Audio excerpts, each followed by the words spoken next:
Bom dia, boa tarde, boa noite, minha gente. Está começando mais um episódio de F1 a todo vapor, que você nos acompanha tanto em vídeo quanto também em formato podcast. Eu sou o Luiz Fernando e nós estamos no episódio 181 do nosso podcast F1 a todo vapor. E hoje nós vamos falar do que esperar do GP de Miami de 2023 da Fórmula 1, a quinta etapa da temporada. Então vai lá, coloca uma água para ferver, passa aquele cafezinho e vamos falar de Fórmula 1. Então nós vamos estar fazendo essa prévia, do GP de Miami, que já acontece nesse final de semana.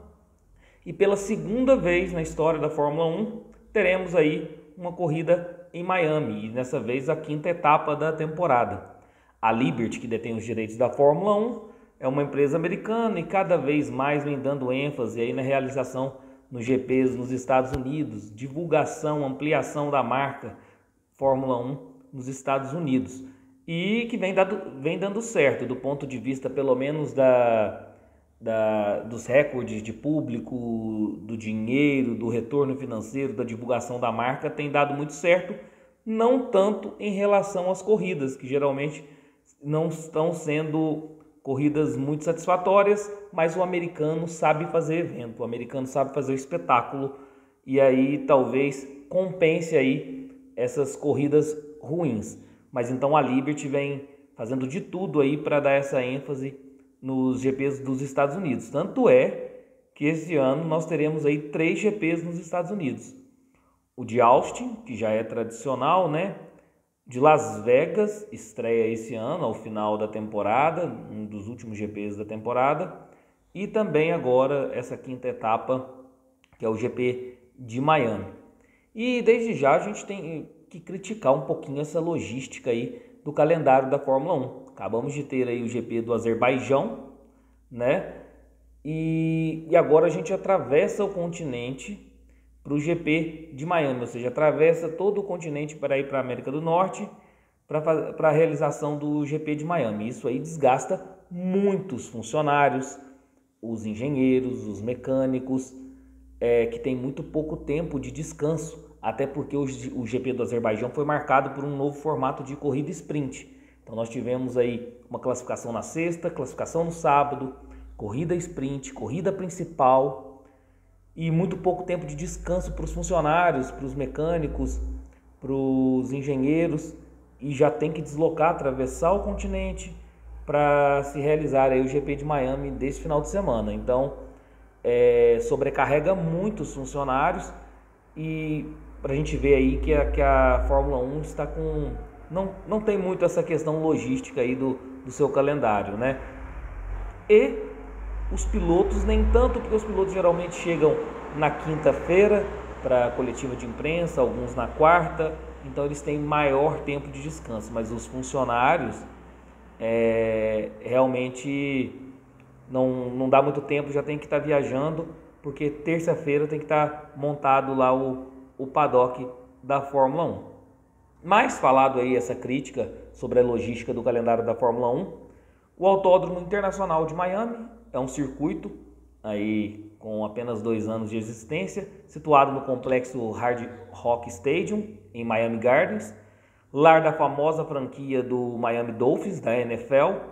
É um circuito de rua, não muito diferente aí de Albert Park, em Melbourne, tem as características bem semelhantes, com velocidade máxima estimada em 320 km por hora. Nas curvas 13 e 16 temos aí um ponto de elevação na pista, e também destacar aí as chicanes da curva 14 e 15, que são bem desafiadoras aí para os pilotos. O complexo Hard Rock Stadium já recebeu 6 Super Bowls e vários shows de rock, então esse fez o circuito aí em torno desse complexo. É totalmente estratégico aí para a questão do espetáculo. Como eu disse, a Liberty, ela, por ser uma empresa americana, ela sabe sim dar espetáculo, dar show, talvez não compense muito nas corridas. Então o circuito é o Autódromo Internacional de Miami, com extensão de 5.412 metros, serão 57 voltas, perfazendo uma distância total de 308,326 quilômetros. São 19 curvas, 3 pontos de DRS a princípio, pelo que o site da Fórmula 1 mencionou até o momento, 3 pontos de DRS.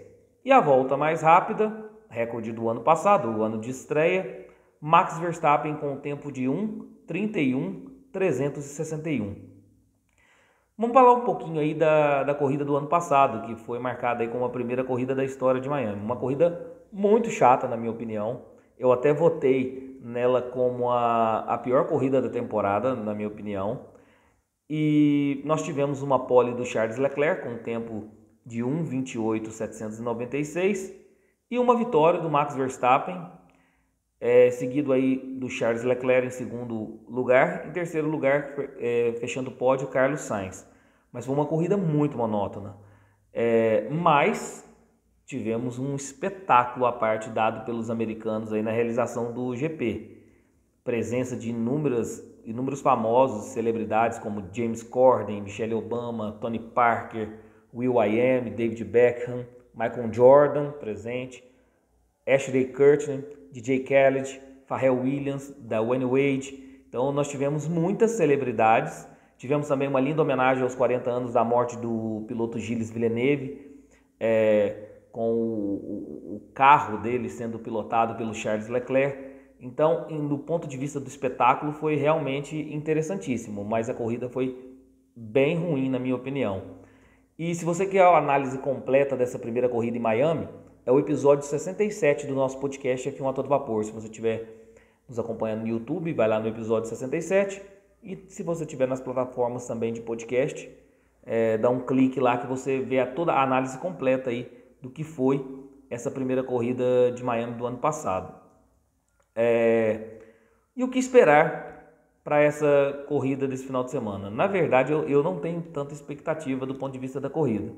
Eu acho que vai ser uma corrida monótona também, posso estar enganado. Miami parece que não vai propiciar para a gente corridas boas, corridas lendárias, mas a Red Bull vem como grande favorita. Eu quero mencionar aí no último GP do Azerbaijão que na metade da corrida ali, a volta 26, mais ou menos, o Pérez, mesmo tendo o safety car, já tinha 14,3 segundos em relação ao terceiro colocado, que era o Charles Leclerc. Ou seja, a Red Bull vem assim destoante em relação às demais. Tá muita diferença em relação às demais equipes, então não tem como não apontar a Red Bull como favorita. Talvez se fosse um Verstappen líder, talvez esses 14,3 segundos poderia ser 18, 19 segundos, porque o Verstappen é muito mais piloto, a gente sabe disso. Então a Red Bull se mostra muito superior às demais equipes. Mas eu acho que vai ser também um GP interessante para a gente avaliar a Ferrari, que a Ferrari parece que está assumindo aí a condição de segunda força, principalmente pelas duas poles que o Leclerc fez no GP do Azerbaijão. Então pode ser aí uma retomada aí da segunda força, a Ferrari, disputando aí com a Aston Martin e com a Mercedes. Mas a Red Bull ampla favorita, obviamente, e eu acho que a Ferrari aí entra nessa briga pela segunda força principalmente com a Aston Martin, né? Porque a Mercedes a gente já viu que está um pouquinho para trás ainda. Vamos falar um pouquinho então da previsão do tempo para esse final de semana. Na sexta-feira nós temos aí um tempo com sol, mínima de 24 graus, máxima de 29 graus. No sábado, parcialmente nublado, 17% de chance de chuva, mínima de 24 graus, máxima de 28 graus. E no domingo, dia da corrida, nós temos aí parcialmente nublado, 23% de possibilidade de chuva, com mínima de 24 graus, máxima de 28 graus. Pode ter chuva, mas acredito bem improvável, pelo que a previsão do tempo demonstra aqui, seria chuva apenas à noite. Gama de pneus da Pirelli. A Pirelli vai com a gama intermediária de pneus, C2, C3 e C4.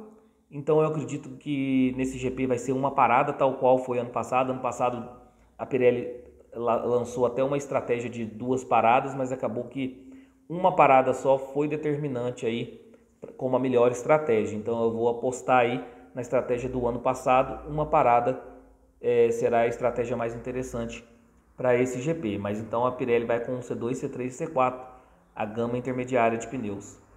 Programação do final de semana. O TL1, ou seja, o treino livre 1 na sexta-feira às 15 horas, ou seja, 3 horas da tarde, com transmissão da Band Esportes. O TL2, ou seja, o treino livre 2, também na sexta-feira, às 18h30, com transmissão da Band Esportes. TL3, sábado, 1h30 da tarde, com transmissão da Band Esportes. O Qualify, ou seja, o treino classificatório, às 17 horas, ou seja, 5 horas da tarde, com transmissão da Band. E a corrida no domingo, às 16h30, ou seja, 4h30 da tarde, com transmissão da Band. Vamos ver em relação a essa questão da corrida e do Qualify. Eu estou colocando aqui transmissão da Band, ainda não saiu a programação oficial, porque a Band também detém os direitos aí de alguns campeonatos de futebol. Então eu não sei se nós teremos o Qualify e a corrida transmitidas pela Band. Talvez nós temos que passar aí para o canal Band Esportes.